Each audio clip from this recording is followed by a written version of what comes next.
I now call this regular meeting of the Board of Education to order at 7:05 p.m. Please call the roll. Ms. Pearson? Present. Mr. Schubert? Here. Ms. McCall? Present. Ms. Bennett? Mr. Carpenter? Here. Ms. Haley? Here. Ms. Stanford? Here. With 6 present, 1 absent, we have a quorum.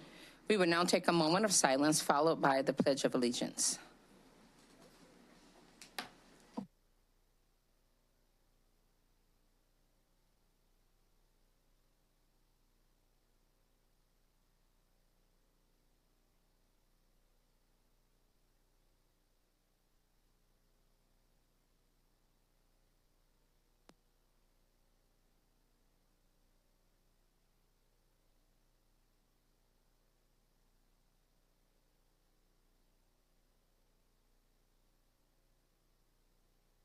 As we start each board meeting, it bears reminding the mission of Rockford Public Schools is to collaboratively engage all students in an equitable first-class education for a changing world.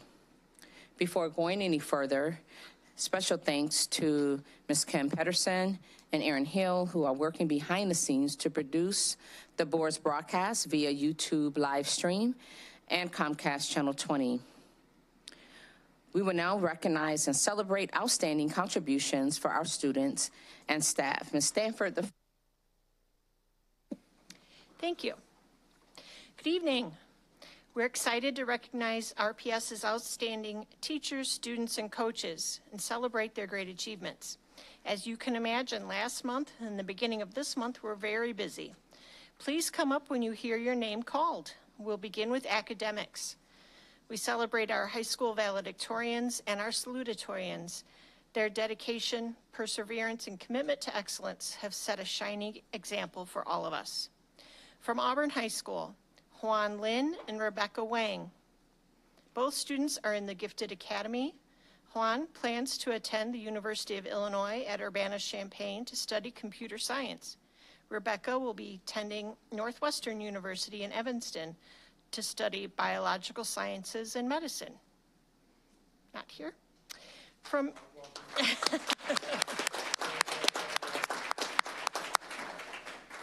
From East, we have Francesca Davis from the Service and Education Pathway. She has been attending RVC in the Running Start program and graduated with her associate's degree in May. Francesca will attend NIU through the Rockford Promise Scholarship, plans to become an educator. Not here.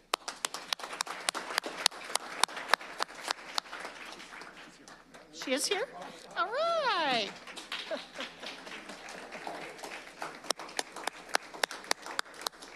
Congratulations.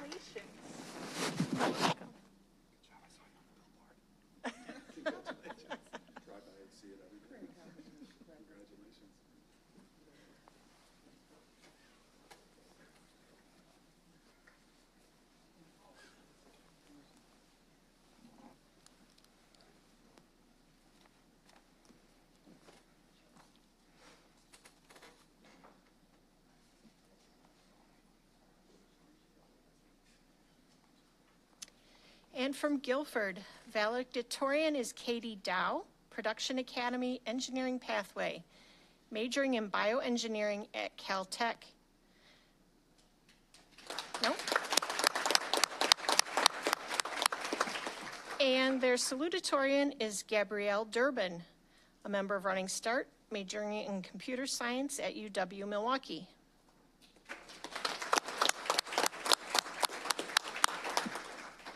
From Jefferson, valedictorian Jacqueline Ramos Villegas, Health Academy, Pathway, Nursing Pre-Med.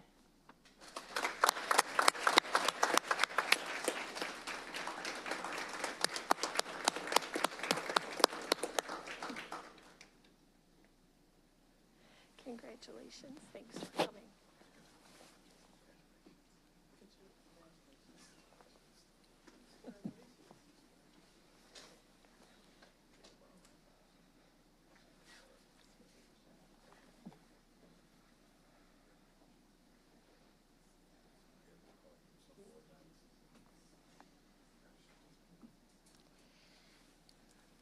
Jefferson Salutatorium, William Cultra is in the Production Academy Engineering Pathway, plans on attending UW Platteville to study mechanical engineering.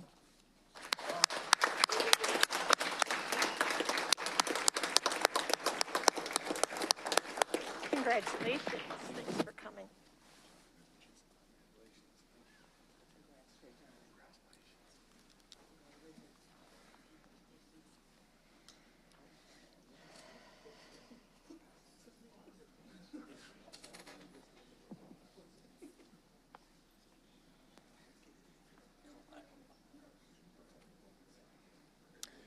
And from Roosevelt, they have one valedictorian and two salutatorians. The valedictorian is Giovanni Marquez, Business Academy. He's going to RVC to become an EMT in hopes of joining the Rockford Fire Department.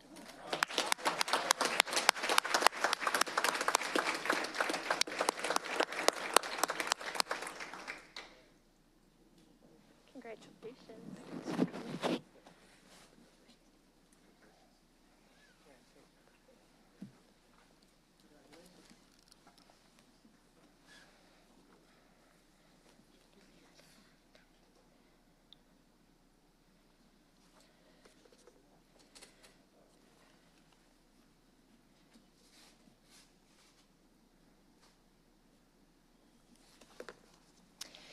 Their first salutatorian is Yoliana Landa, Health Academy, pursuing a career as an ultrasound technician.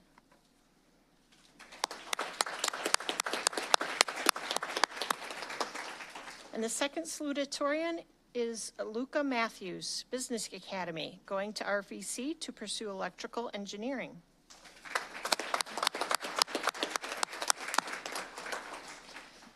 We are proud and confident they'll continue to inspire and excel in their future endeavors. Next, we have the Auburn JROTC academic team, comprised of Lucille Schwartz, Corbin Gray, Zachary Rollins, and Grace Warmoth.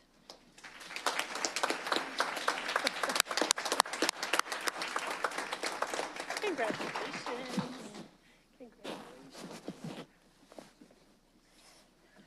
So let me tell you what they've done. This team has secured a coveted spot in the 2024 All Services JROTC Academic Bowl Championship. It takes place at the Catholic University of America campus in Washington, D.C. this weekend. Their achievement places them among the elite 32 teams in the nation, earning them an all-expense-paid trip to the event. Through participation, cadets absorb the values of citizenship, engage in academic rivalry, and explore avenues of college opportunities. Good luck, cadets.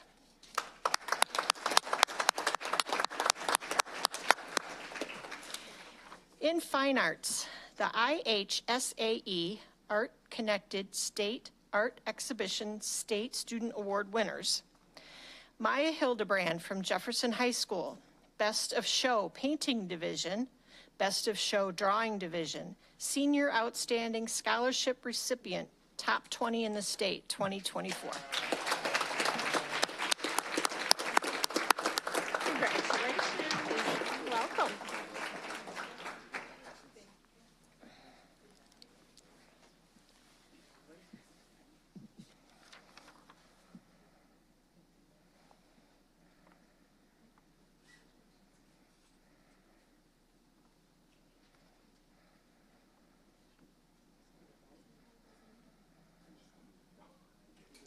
And from Auburn High School, Jade Stone, Visionary Artist 2024, Senior Outstanding Scholar Recipient.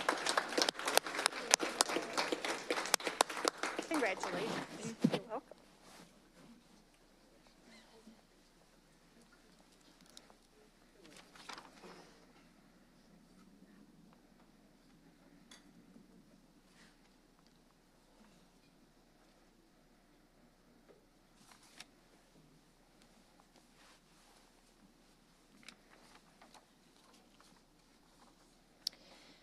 AP Studio Art teachers. The third floor student art displays here in the hallway are supported by the following teachers who take time out of their schedules to showcase the senior art studio pieces. These teachers take time to mat and present student work, including signage that allows visitors the opportunity to see what's being created within our high school art programs. This showcase increases awareness of available opportunities for the study of art at a rigorous and highly advanced level in District 205's AP art programs. For this exhibit, they invited recent graduates to showcase the work created while attending RPS. Thank you to the following teachers. From Auburn, Elizabeth Wood. From East, Rich Hacker. From Guilford, Lisa Dahl. And from Jefferson, Lynn Stockton, who organizes the rotation.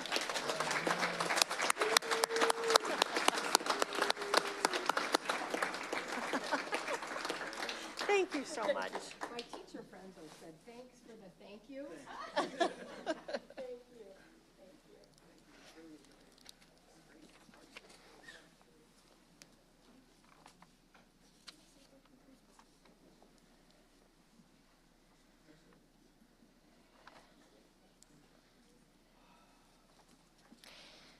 Before we go any further, just know that I'm going to say names wrong, and I am so sorry.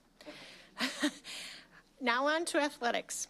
Middle school state track qualifiers. We had 6 middle schools qualify for the IESA 3A State Track and Field Championship. From Kennedy, Analadia Ahala, Jaharmony Butler, Shania Jackson, Shamaya Kimball, Xiomara Perez, and Kioa Sanders with coaches Ryan Lambert and Kiki Perez.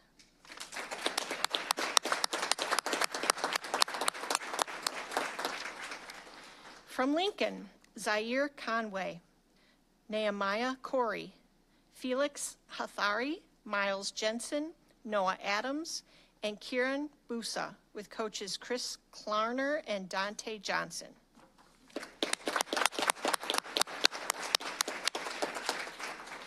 From Flynn, Jamarius Murphy, Jamaria Flint, Osane Cross Garman, Dariona Edison, and Myari Good with coaches Tanya Sarud and Willie McCoy.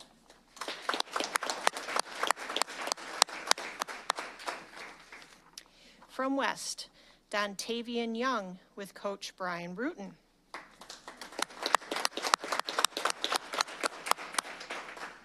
From Marshall, Nora Wedwick with coach Ken Fossey.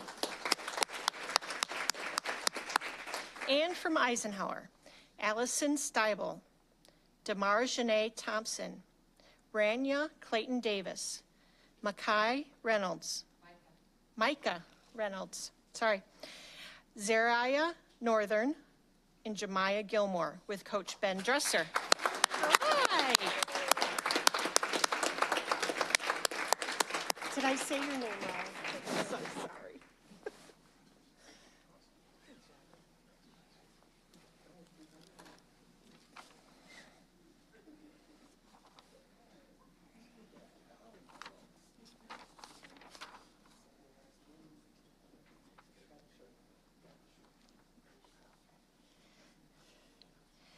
And now, high school track and field state qualifiers. We had many students from all our high schools participate in the IHSA Track and Field State Championship. From Auburn boys, Patrick DuBose Jr., Daniel Bell, Martez Taylor, Ed Quinn Sanders, Philippe Nikumana, and Keith Lindell.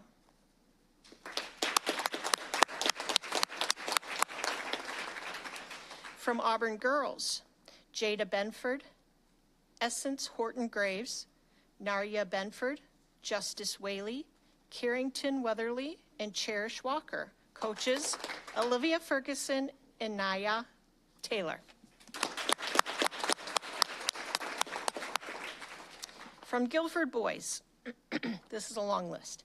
Landon Bakhta, Gregory Bolden, Justin Brown, Aiden Guzman, LaDamian Hoffman, Kevlin Jackson, Hayden Johnson, Kyer Johnson, Jaden Nguyen, Alexis Ortiz, Micah Stanley, Messiah Tilson, on Wells Shoals with coaches Greg Taylor, Lavis Johnson, Jerry Goldsmith, and Louise Dotson.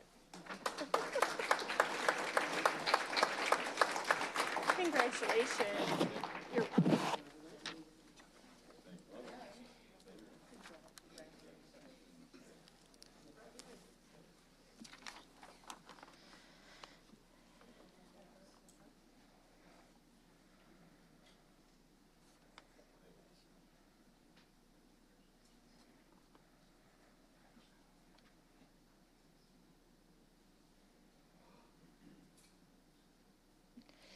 And from Guilford Girls, our own Lillian Jarrett, Natalia Stalling, Samaine Salia, Melody Gibbs, Zariah Burnett, Maddie Harmson, Anna Jones, Natasha Bowman, and London Website with coaches Greg Ford, Aaron Hewells, and Nate Newson.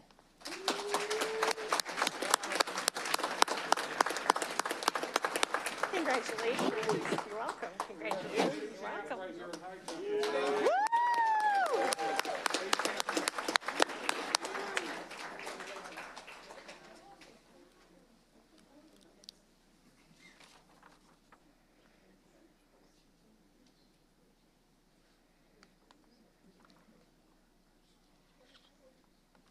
Last but not least, we have boys tennis state qualifiers.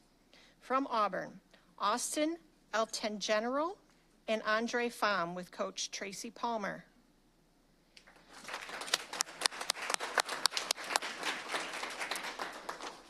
And from Guilford, Santiago Herrera and Alton Griffith with coach David Woosley.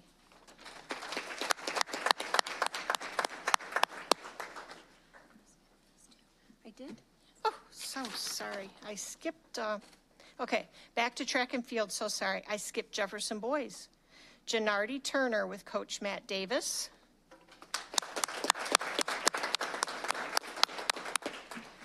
From East Boys, Javius Catlin, Jaden Green, Mackay Dockett Lewis, Chris Tolliver, and Alonzo Lattimore with coaches Anthony Wilson and Chad Anderson.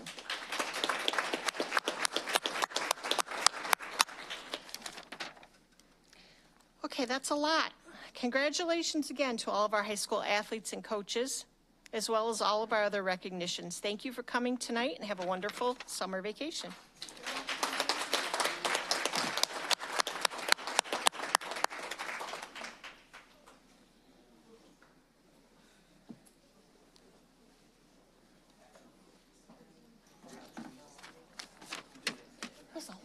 It's the hardest names I've had all year. All of these. Horribly hard.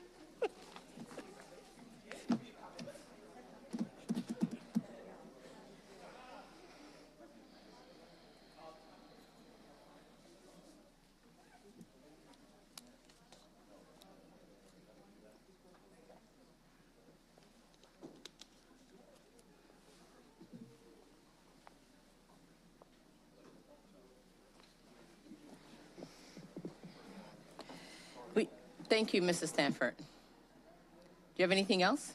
Okay, thank you. We are now on to the petition and communication portion of our meeting where we invite the public to make comments. The board will not respond to comments at this time if it is appropriate. You will be contacted in a timely manner by staff. Each speaker will be allowed no more than 3 minutes to address the board. It is not appropriate to discuss matters that will otherwise be confidential in such open meetings.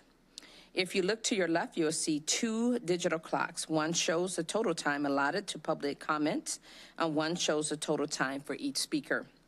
We thank you for your cooperation with our guidelines. The first speaker, I will call the second speaker. If you're not already close, you can have a seat on the front row. The first speaker would be Mr. John Tech Bradley, followed by Miss Angel Brown.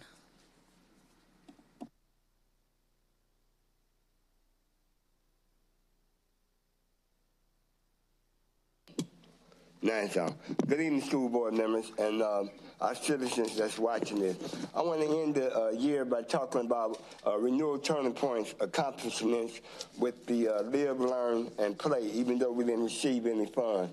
But we did work with 5 elementary schools and 3 middle schools. This past month, we ended May with going to $6,371.21. We end this year from January till May, we went to $36,205.97. Mind you, we didn't receive 1 red cent from the school or from the city. Everything that Live, Learn, and Play, we never received a letter saying why we didn't get the funds or why we did not get the funds. But nevertheless, we did notice that the Park District, who never picked up kids before, the YMCA, the Boys and Girls Club, Mount Zion Church,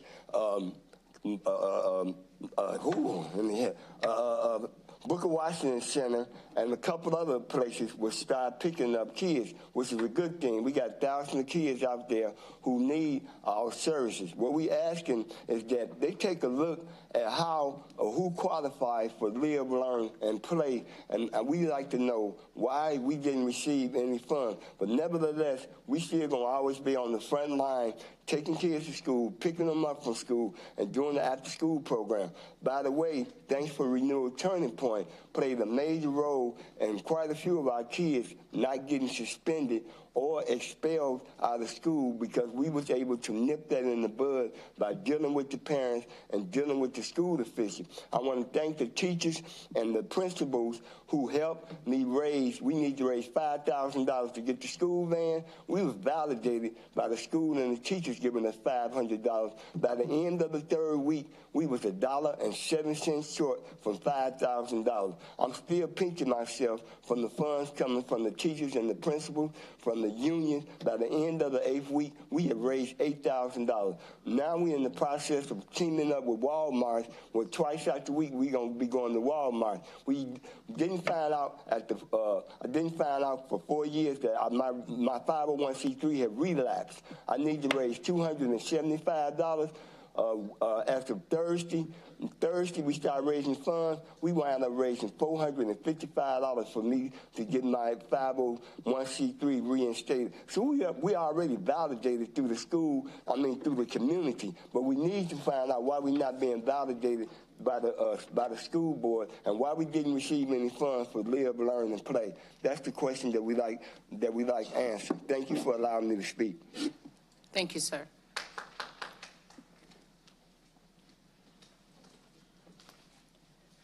Hello, board members. Hello.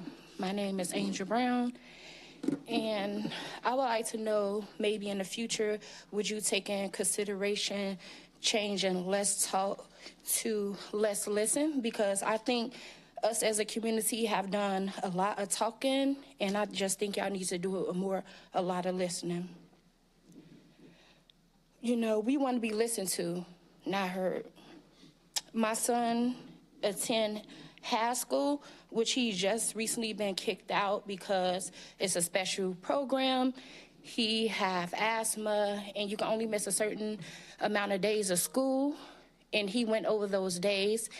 And the reason that I'm here and the reason that I'm upset is because it was an environmental issue at the school that caused my son to endure asthma for him breathing in the dust from the air conditioner at the school.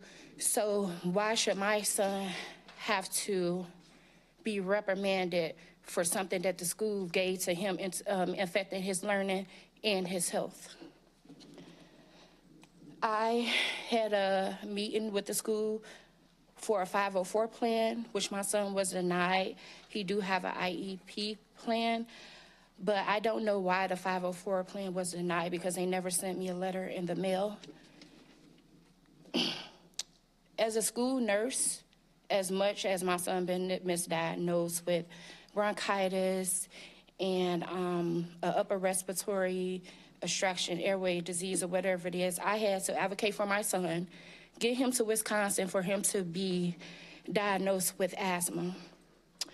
I feel as a school nurse, not only should she give medicine to children, she should also be the bridge for parents and children and give resources to us so our kids could thrive, which the nurse at Haskell doesn't do. She probably get the interns there and do other things that she needs to do, but she needs to make sure that she's having the community for us so we can have the information for our children to thrive that don't know how to advocate for themselves. Lastly, when my son was in kindergarten, I asked the person that take the test to test my son. She told me that it wasn't enough data. They was not going to test my son because when he was in early childhood, he missed a certain amount of days, which I believe she took on her own understanding for, since my son was missing school then, that he was missing it before, which early childhood is not a qualification. But my son was bullied when he was in early childhood. They didn't have a safety plan for my child. My son did catch COVID from the school, so no, he was not coming back. So I feel as for the, for your child Sorry, to Ms. be- Brown, your time is up. Okay, thank you. Thank you. Ms. Deborah Winery?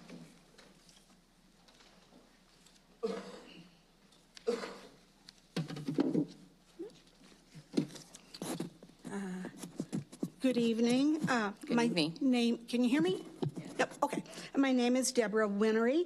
I'm a parish nurse with the Methodist Church, and I work with social justice efforts with the church and with Eliminate Racism 815. I've also been a reading tutor volunteer for the past 5 years.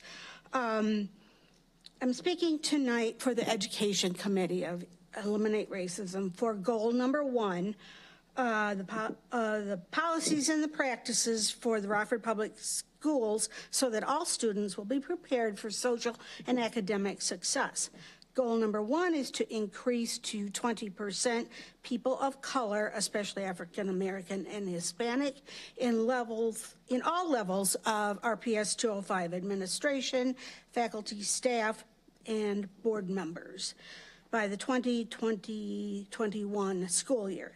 The statistics for 2022-23 are African American students make up 32%, teachers are 3.45, Hispanic students 31%, teachers 4.11, white students are 26%, and their teachers are 86.86%, multiracial students 7%, teachers are 3.56%. We are not on track to meet this goal, and we are really trying hard to do that. And we are getting more teachers, but the teachers of color are lacking, and they're lagging behind. According to the Illinois State Report, it indicates that the percentage of black teachers in the state of Illinois and RPS 2 have decreased consistently. Tonight, we are making you aware that we are developing with input from many diverse members of our community, something that might be helpful to the recruiters in the district's recruiting process, and that is the sheet, Talking Points, What Rockford, Illinois has to offer to prospective young professionals of color to relocate here. Respectfully submitted, Deborah Winery, Eliminate Racism 815 Education Committee. Thank you. Thank you. We're now on to our next item. Ms. Lawrence, the floor is yours, and discussion regarding SOAR Academy.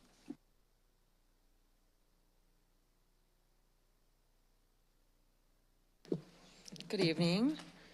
First, I'd like to introduce Dr. Taryn Turner. She's, after board approval last month, she's the new director of Alt Ed, and this hopefully will be a core piece of her work. So she's here in support of me, I guess, tonight. We do have a presentation. Here we are. In May, I presented the proposal for SOAR Academy, the elementary program for SOAR Academy, and you asked me to come back with some options for locations. But first, I wanted to kind of go back and do a brief overview of what the program is. So why the need? We've seen over the last couple of years an increase in behaviors of our elementary students that we hadn't seen as much in the past. And you can see here, these are student counts, level 3 behaviors. You can see this is full year data. When I presented to you in May, it was only through April 19th. So this is through the end of the school year, level 3 data between last school year and this school year. What I wanted to point out, and I want you to kind of like remember this, but we can go back to this slide, is this is where school year 23, the breakdown was for level 3 behaviors for elementary. So you can see a lot of it is physical aggression.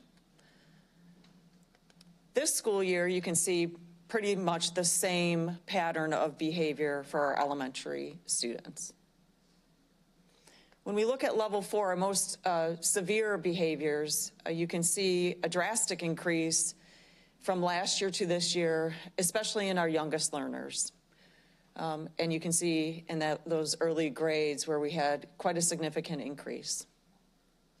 What behaviors made those up? Last year, you can see the major categories, the battery, group violence, repeated. And this year, even more drastic. And I wanted to just show this information because part of the purpose of a program such as this is to avoid these types of behaviors. Provide interventions as we start seeing students escalate, offer other options in terms of support for students that may have to be outside of the zone school because of the intense nature of the support that is to be provided. I'm going to kind of go through that with you. So the goal of the program is to reteach the skills that are not there, to support building those skills, to develop replacement behaviors, and to transition the student back. This program is not meant to be more than a 1-year placement. What we're really looking toward is a 21 to 42-day cycle so that we can get in there and intensely support students to return them to their zone school and build the behaviors, the desirable behaviors, and replace the undesirable behaviors.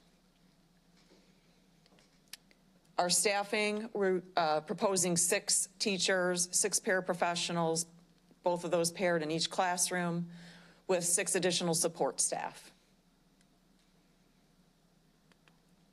And the biggest piece of this that is not, we're not really able to provide within our schools, we've tried some things this school year that have been somewhat successful and others that have not. And so the thing that SOAR Academy will be able to provide that the zone schools cannot is that real intensive piece. So for example, we have individual classrooms called calm classrooms in many of our elementary schools, but what they cannot provide that SOAR can is that intense in the spot, in the moment support, and then the follow-up support. Because the person that is running that calm classroom has the building to support, not just a student. And so the beauty of the SOAR program is when the student is in crisis, they move to a separate location that is manned and they have that intense focus as long as they need it. So behavior intervention is a large part of that, which is really behavior modification, digging into the root cause of analysis of a behavior, providing replacement behaviors and practicing those to mastery. And then another unique piece of this is really that cognitive behavioral therapy is really digging into and helping a student understand the triggers that they have based on their experiences and to undo some of the undesirable thoughts that lead to feelings and that also lead to behaviors. We have a very structured MTSS process for entrance and exit criteria so that we don't have an overexposure of this program for students that don't necessarily need it. And we have a transition to and from programming built within the manual that was also provided in the board documents. There's a structured level system so students earn privileges as well as earning their way back to the zone school. I went through the staffing funding previously, and then oversight and accountability. We intend to monitor this very heavily. Not only just the qualitative piece, or now the quantitative piece of it, how are students doing, how are they progressing through the program, but also on that quantitative or qualitative piece, which is the parent feedback, the student feedback, which we often lack in a lot of our programming, which is a large piece of how Summit Academy Senior, which is the we're looking to have that piece of accountability as part of our oversight. In terms of the locations, our initial proposal is Wilson Aspire, and we did look at other alternatives to that. We looked at Patriots Gateway, and so we have proposing 3 options for approval in July. And I'm going to defer to Dr. Brown for all of the budget language, but the 3 options are Wilson Aspire, just to move forward with the program at Wilson Aspire. That is a separate facility attached to Kennedy, separate entrance. There is a separate playground that is fenced. There's a separate main office and conference room. There's a separate cafeteria. And there is a separate location for students to be dropped by bus, which we do provide transportation to and from. Option number 2 is to allow us to temporarily use Wilson Aspire, maybe up until November-ish. And I think Dr. Brown and maybe Mr. Phillips can talk about that time frame until Patriots Gateway is available. And option 3 is to temporarily use Wilson Aspire for a year until Patriots Gateway is available. Any questions, discussion?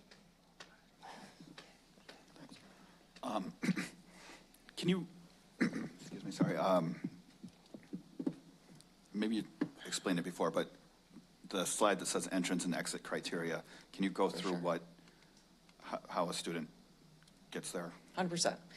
So through our MTSS process, we've been working with the behavior deans and the behavior coaches through Heidi Detman's team, and working on kind of a quality rubric that we would work through. Now, that's not set in stone to say that a student couldn't escalate quick through these tiers in order to need more intensive support. But there are requirements that need to be met in order for a student to be even referred to this program. So for example, if I'm a building principal and I have a student that is struggling with their behavior, and we've been attempting interventions and we've been documenting those and we've been progress monitoring the goals of that behavior, and we're not seeing the success that we anticipated seeing, we've come back to the team, we've talked about that, we might have reviewed or revised some of those goals and interventions to tweak to make, maybe they weren't quite as specific as we wanted them to be, maybe things had changed a little bit with the student.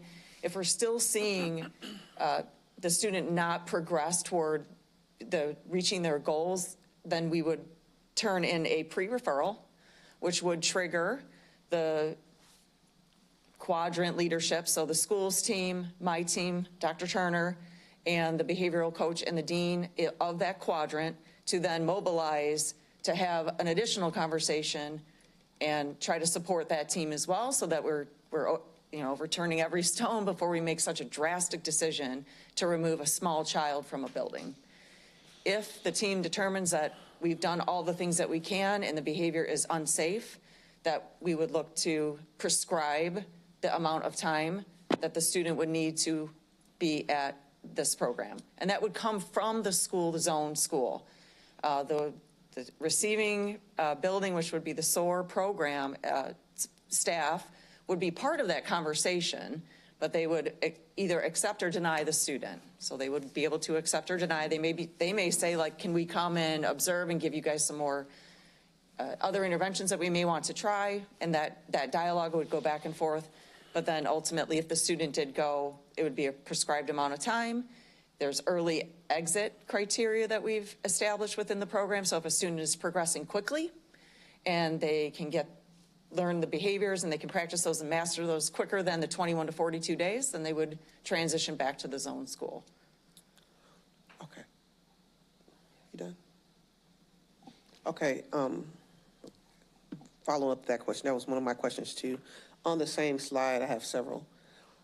Could you please explain what parent participation looks like? Yes, I can. So we've built out 3 different prongs to parent participation. One is mandatory, so we're really asking parents to participate in those. We will make sure that parents can. And if they don't, it's not going to be negatively impacting the student.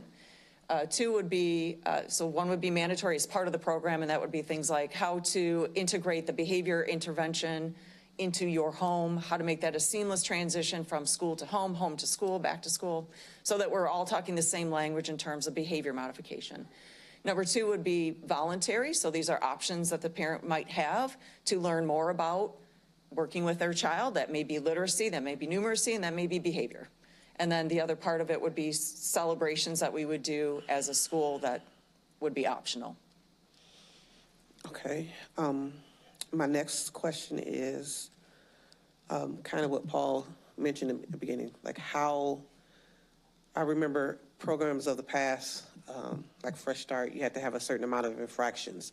Like what is the criteria for accepting? And then you also mentioned something about like what happens to the student if they're not accepted into the program? Yeah, that's a good question. We're going to have to look at other supports. So we've identified others, we've placed other students in other places. This is for general education, so I want to make sure I say that. And we've supported students in other ways that are general education outside of our zone schools this school year because of need.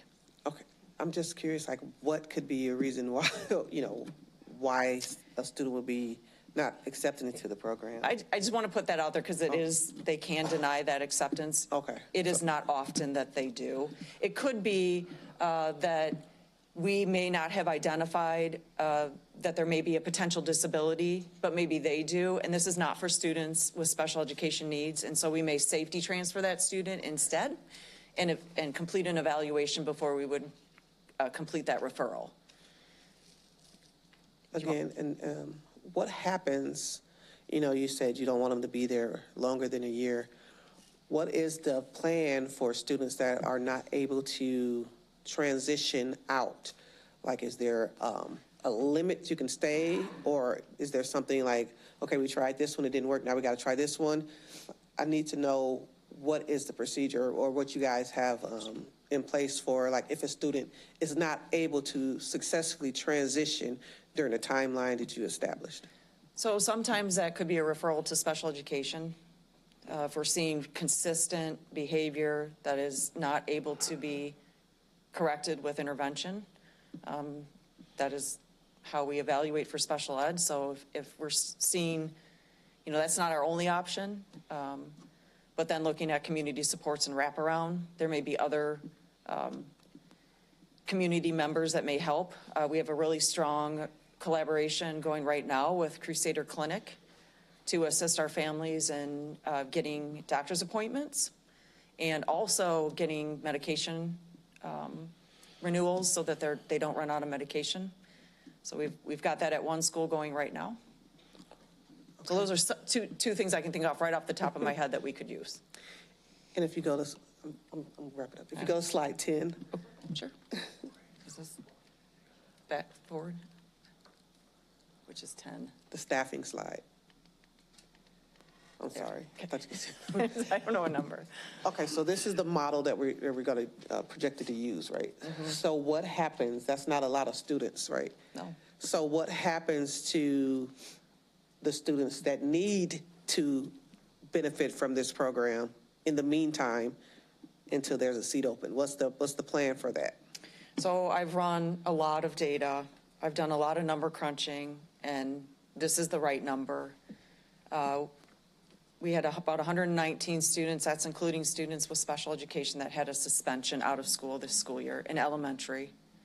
So if you slice the special education piece off of that, I think we're in the right zone.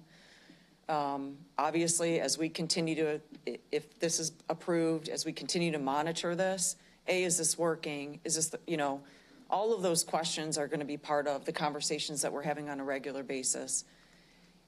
And is this the appropriate amount? But starting too big is not, in my mind, I think we're starting at the right place. I think 72 seats will be near capacity. I don't think we'll be at capacity. Okay, my last question.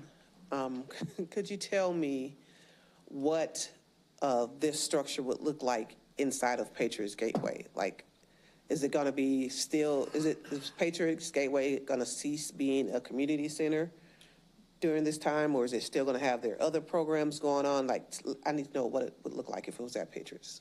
They would have their other programs going on. Currently, there's a therapeutic day that occupies one side of Patriots Gateway. So if you walk in to the south side of the building is the therapeutic day chance light. And on the right side or the north side of the building is where we had our ombudsman programming. We would utilize that side. We would utilize the gym in the middle at certain points, and they would still continue their after-school programming. And I think we didn't have any conversation about them removing, and they didn't with us either, about removing any of their current programming. Am I correct? Yeah, they did intend to continue to run their after-school programming because they wanted to make sure that some of the spaces that we were looking at, they could still use after our school day was complete. Okay, thank you.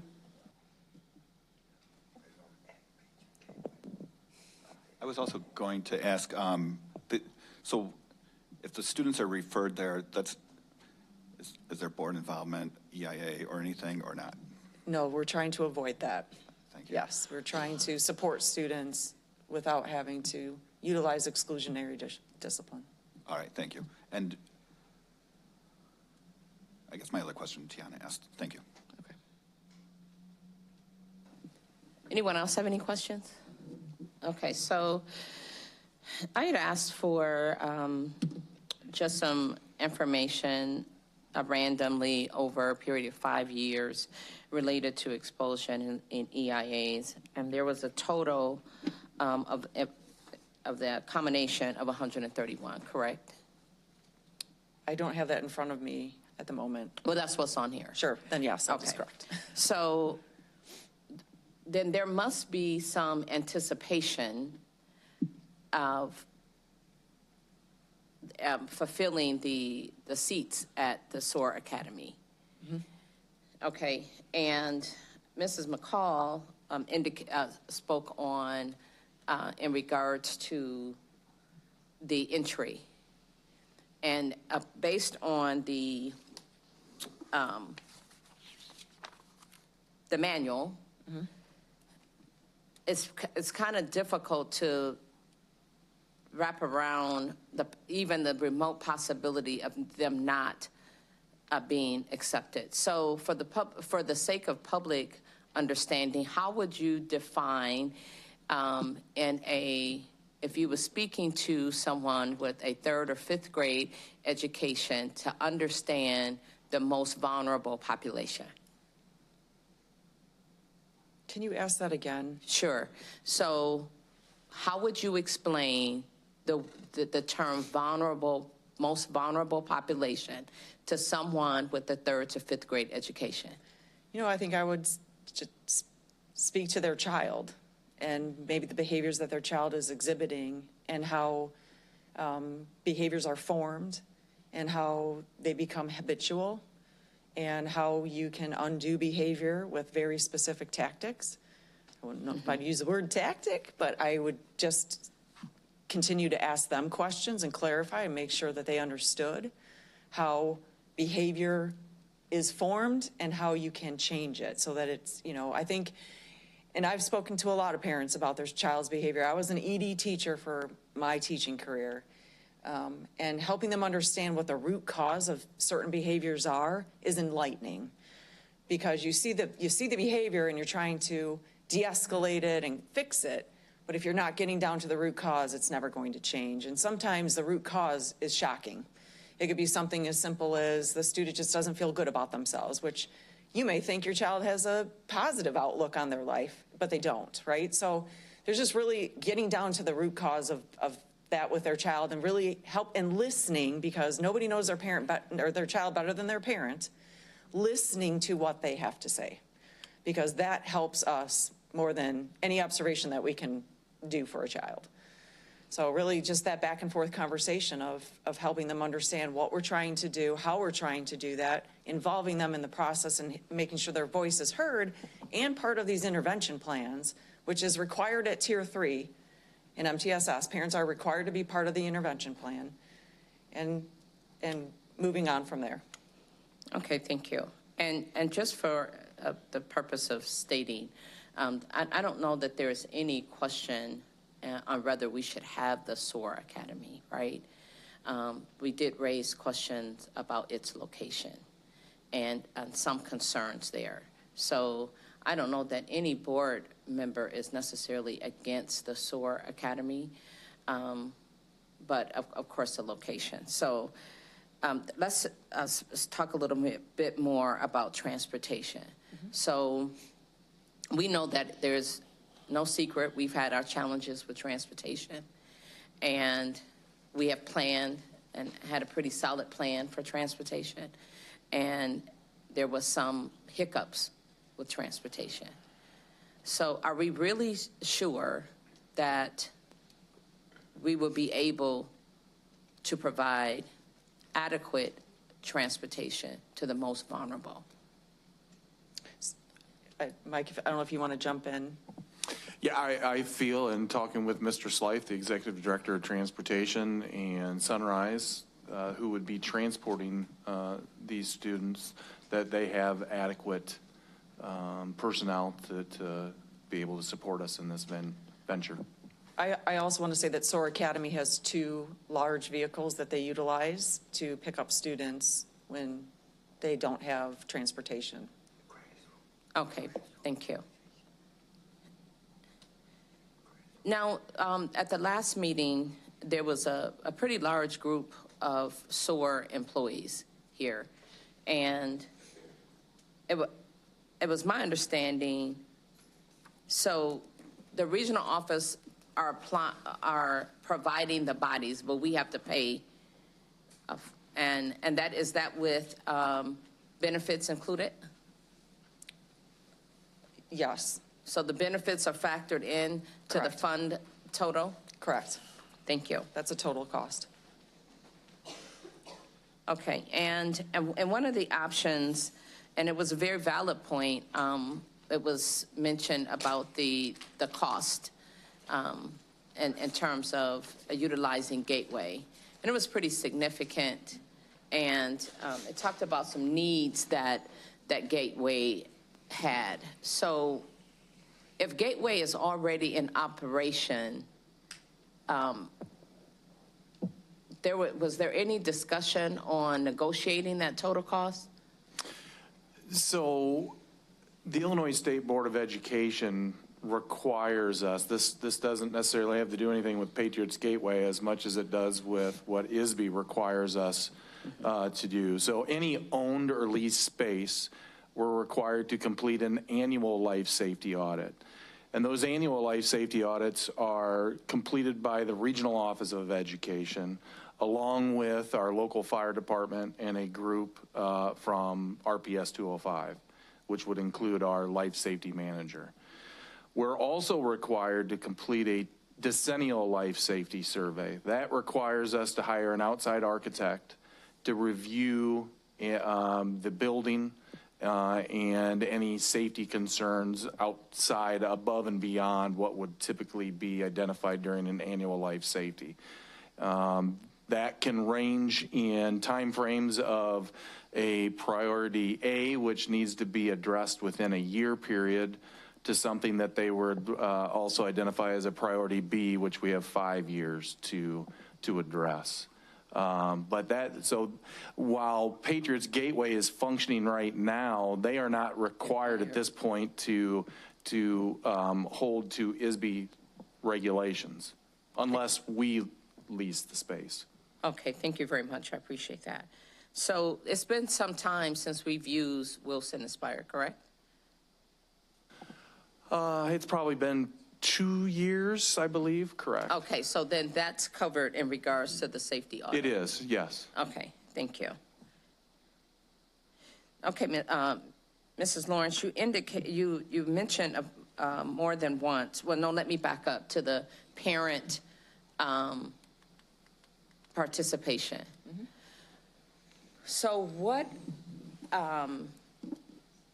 makes you so confident that there would be parent participation and engagement when so far we've had limited parent participation and engagement? What will be done differently that perhaps we could have been doing all the time?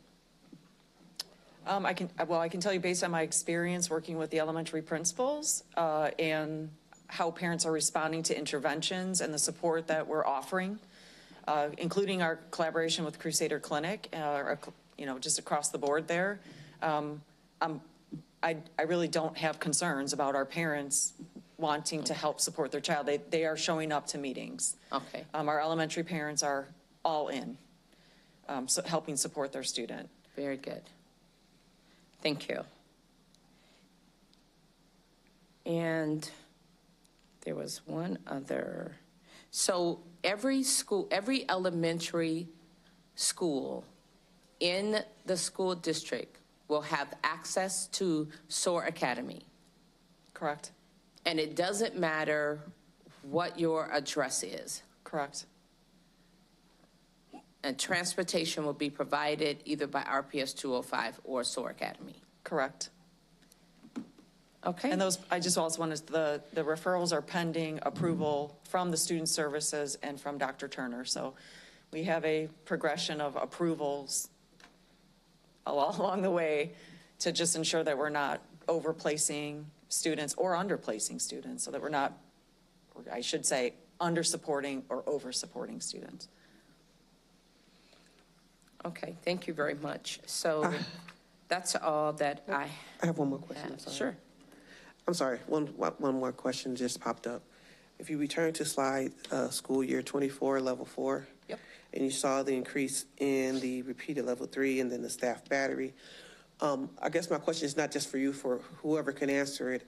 What are we doing as a school district to try to train maybe staff, or not even training, but to de-escalate some of this staff battery, since the increase? Have there been any type of training modules or something that has come up to try to help on our end as the staff to de-escalate those issues? So last year, all staff were trained in crisis prevention intervention, the de-escalation cycle. So that walks how to identify when a student is escalating and how to deal with that, and then how to deal with them when they are de-escalating and what those signs are of de-escalation. So that's one thing that we're doing.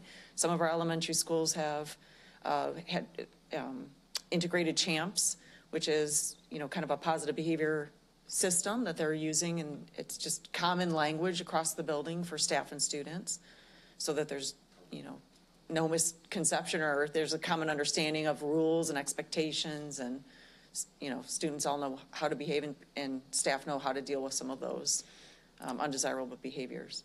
Okay, and I'm just curious, the frequency of the de-escalation training, like how, is it a one time a year thing, or, I thank see you, Mrs. Mrs. Dedman. coming in.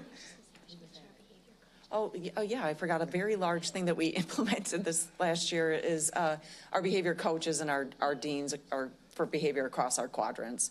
And I can tell you that I've phoned them on several instances where we look at discipline data where I see something in that data where I call and say, hey, have you been over to this school? And they may need some support with this student, and that has been tremendous. They go and they do a lot of observations. They model behavior and tactics and interventions and things like that for the teachers, as well as intervene with students.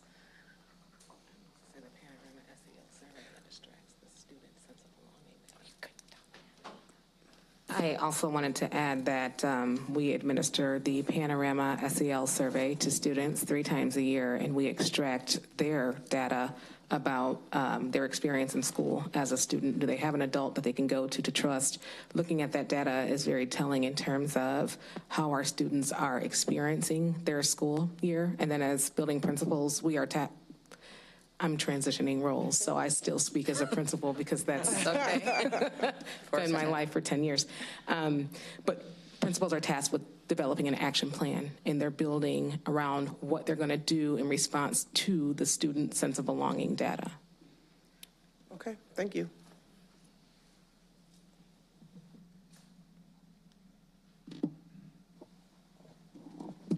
One last quote. And I just have a question regarding the staffing. And I know you don't have a crystal ball, so you probably can't predict this, but as far as the staffing that's on the staffing page, will we be able to open the schools fully staffed with what you would? I anticipate that as a yes. So what the regional office was looking to do is not hire new staff for this program. They were looking to transition current Summit, I call it Summit Senior, it's the middle school and high school model, to the elementary program because they are already trained. And then they were looking to backfill Summit Senior with new staff and then mentor them. And there's not been turnover at Summit Academy in their positions.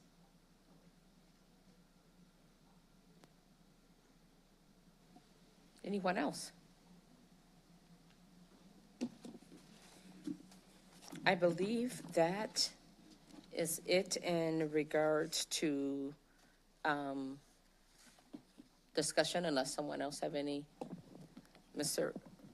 Carpenter? Thank you. I didn't know if we were going to get into the details on the finances or not, or was that the end? Is it related to SOAR? Yeah. Okay, let's. Can we put that? We kind of talked about it, but do we have the? Yeah. The funding page. Oh, I meant the Patriot Gateway. The options. The alternative location. Yes. There's an attachment that reviews the added costs, and Dr. Brown can speak to that. But we have that attachment is called, Alternative Location PDF. And what that talks about is the recurring rent cost as well as the one-time cost to address some of those health, life, safety. So one of the reasons the administration is recommending a focus on Wilson Aspire as the site is because it avoids an annual rent cost as well as the one-time life safety cost. This adds up to $281,600 of one-time costs to move into Wilson Aspire. In addition to that, there would be an annual rent cost that Dr. Brown and Mr. Phillips have negotiated. So that would be $175,000. So we're looking at a one-time cost of $285,000, and then each year it being $175,000. So one of the advantages to Wilson Aspire would we would still pay the price that is up on the board for the funding there, but these costs would be in addition to that annually and the one-time cost if we were to move forward with Patriots Gateway. The administration is committed to bringing all three options forward to the board for you to review. And we wanted you to know what the cost structure would be. So we have an option A, which is our recommendation of maintaining the program at Wilson Aspire to avoid these costs. But option B, we also heard loud and clear there were some board members with concerns about that location. So we wanted to offer the option of a few months while we finish the one-time costs, probably moving in November or December, depending on how long it takes to complete that work.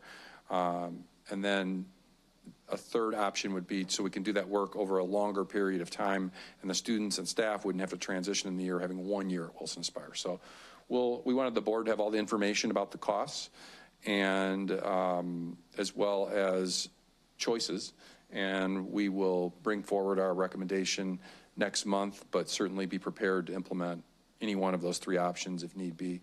But our recommendation is definitely to avoid these costs. And the cost for the first year would be $280,000 plus the rent for the year. It's $175,000, so it'd be about $450,000 the first year. Correct. And then $175,000 each year after that. All right, thank you. The other concern we raised when I sent an email to the board is just the issue of investing in a building that we don't own. And that would be necessary for us to inhabit that building. So that would be the other downside to that, is that it's not a building that when we make that investment, the owner of the building will benefit from that with future tenants. But we don't have, we only can enjoy those benefits of our one-time investment if we continue to rent.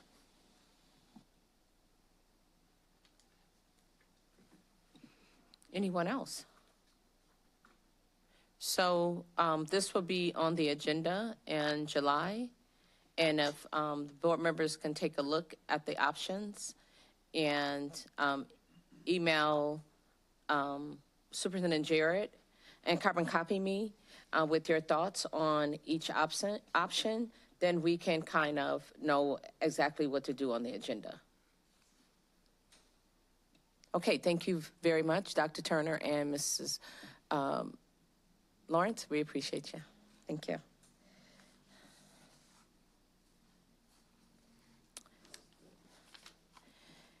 We are now on the board policies that proceed through Governance Committee. Is there a motion and a second to approve item 5A, board policy 4.180? So moved. Second. Is there any discussion?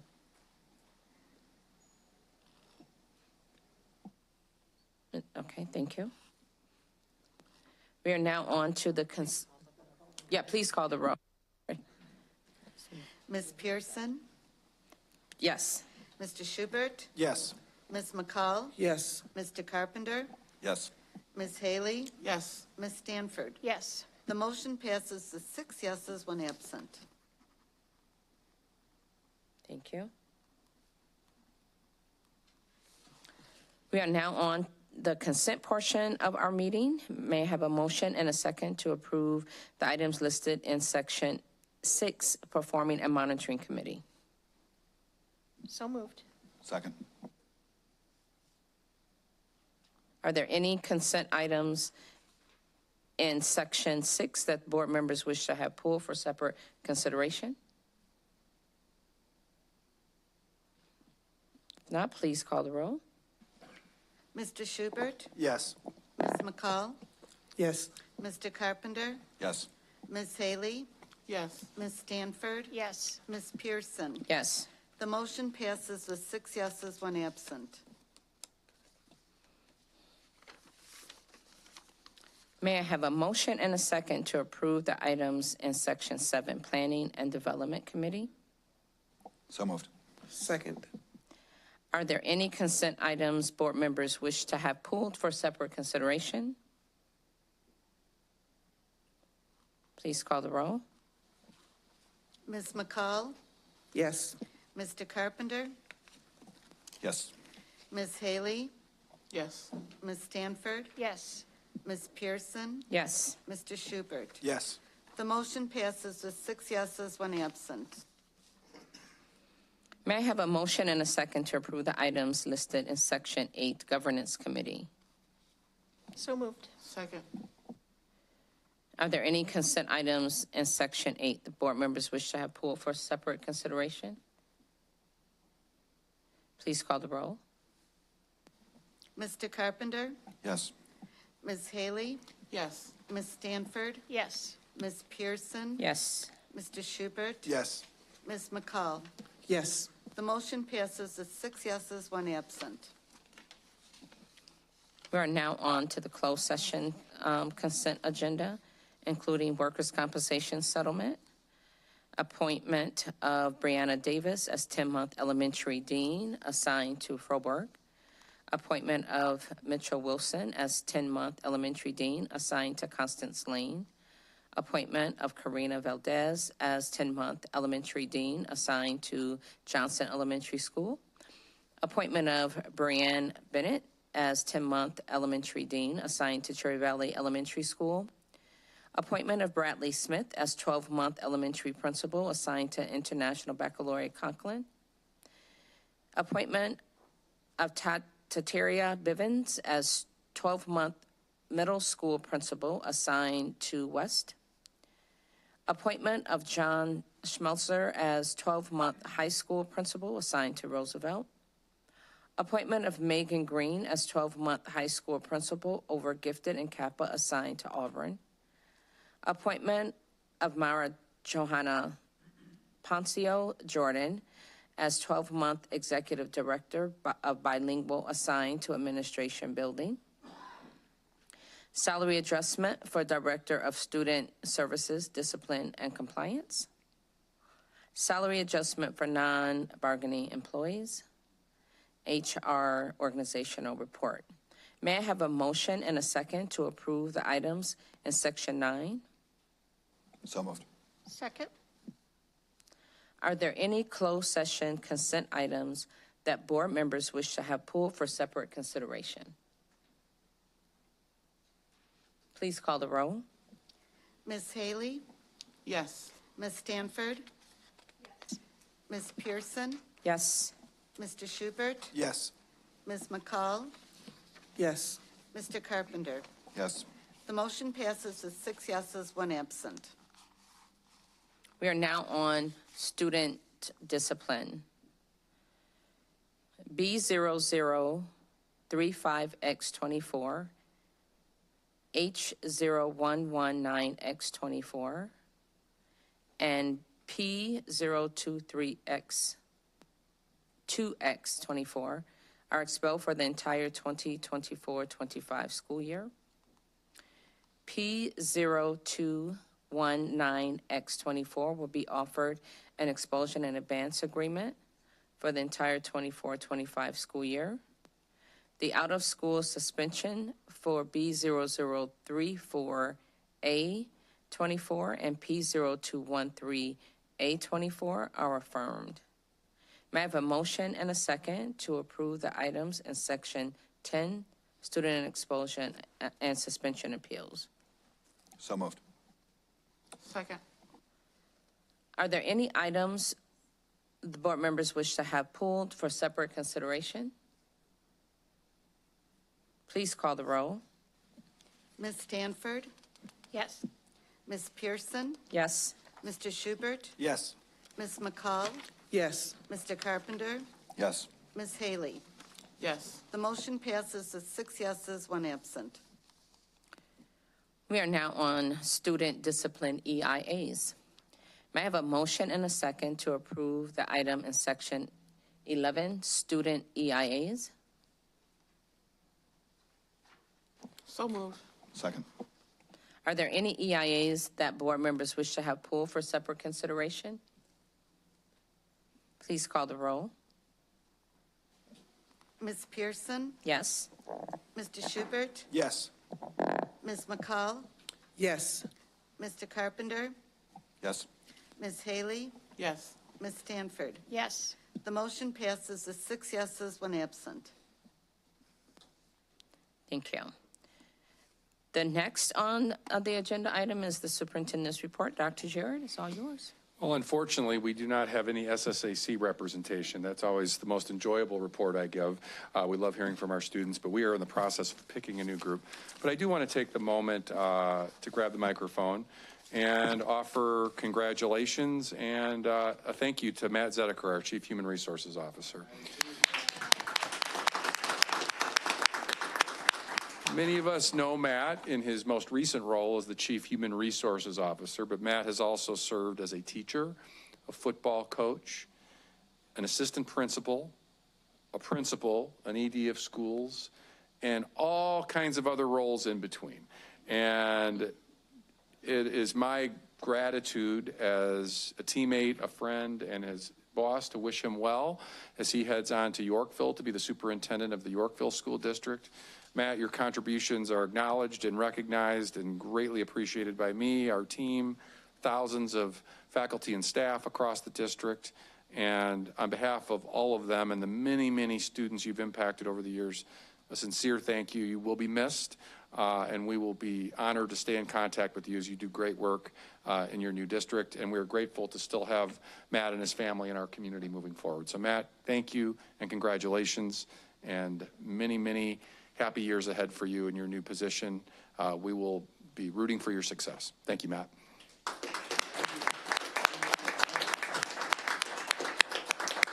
And that does conclude my report. Okay.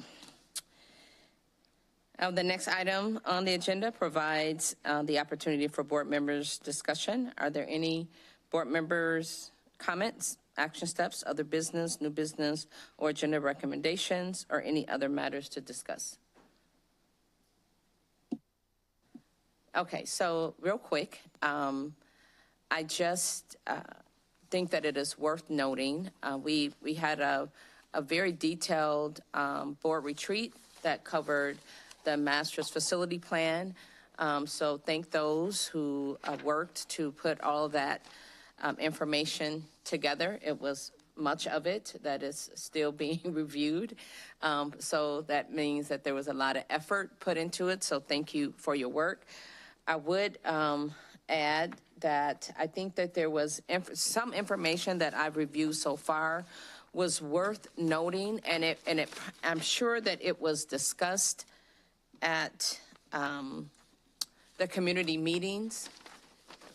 And I want to say this, and I will forever make a plea to the community. It is so vital that we come up with ways to engage parents. We have some community advocates, and they are certainly appreciated, but the presence of a parent is vital. The number of phone calls that I get regarding specifically student discipline, and not a single parent that have called or grandparent, guardian have had that student code of conduct.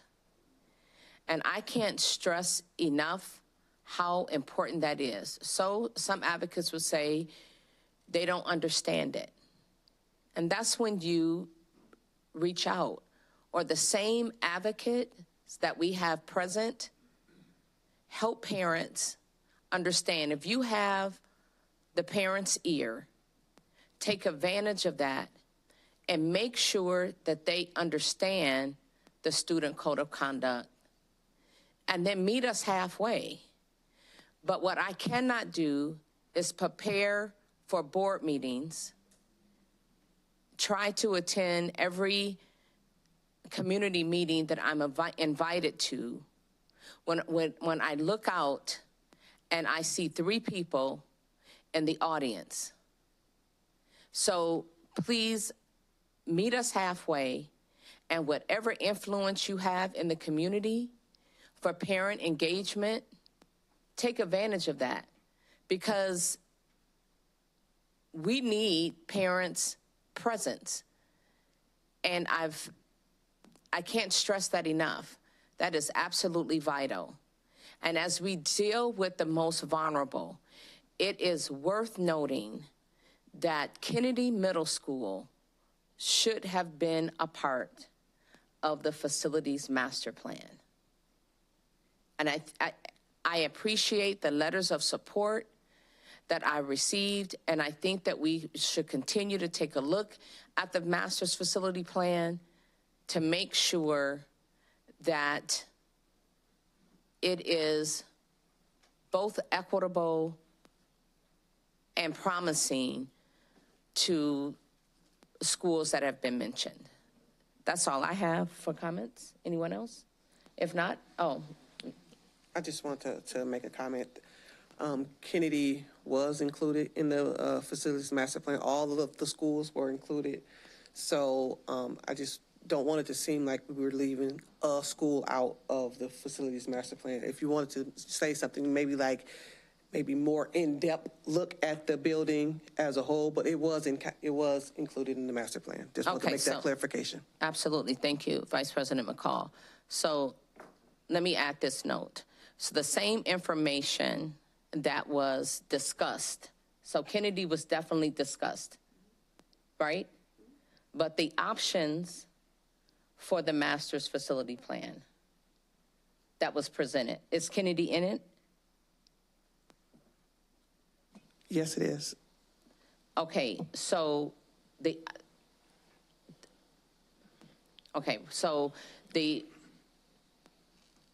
option that many of the board members supported, Kennedy was not included. So when you're saying that the option that was submitted by the steering committee about Kennedy not being included, it is indeed included. When we brought up the maps and showing how we would accommodate students in that zone during that option, it shows that it was included. So I'm just I just don't want to hear, Kennedy has not been included when I'm on the committee. I'm a part of the committee too, and I know myself that I have mentioned things regarding Kennedy. So I'm just making sure that everybody, for public awareness, that Kennedy was discussed and it has come up about the students in that zone, what the future of Kennedy will look like if certain options were selected. That was brought up at every option. Right. So I think, and this is worth having more discussion and reviewing the additional options that was also discussed, because we may be saying the same thing with a different view. And I am more concerned with addressing the whole issue with Kennedy and the utilization of Kennedy going forward. Good, and I thank you for that, but I just did not want it to be out here that Kennedy was not looked at as an option when we're doing a multi-year facilities master plan. So I just want to make that clear. That you have made yourself clear, Vice President McCall, and I stand on more conversation in regards to Kennedy's utilization. Because when we are looking at a master's facility plan, we need to look at the current state of our, and I'm not talking about monies invested already, but as a part of the master's facility plan, and not just focused on building something new. Dr. Jarrett?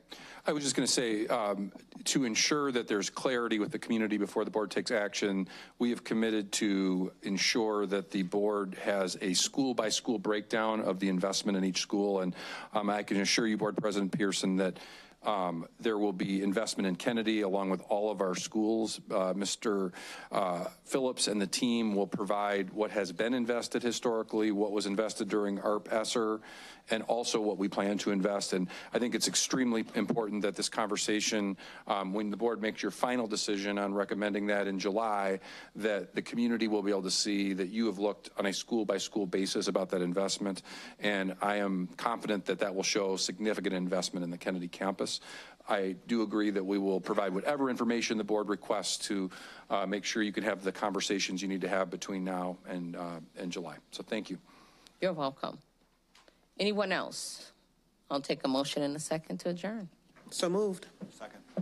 Have a good night. Thank you.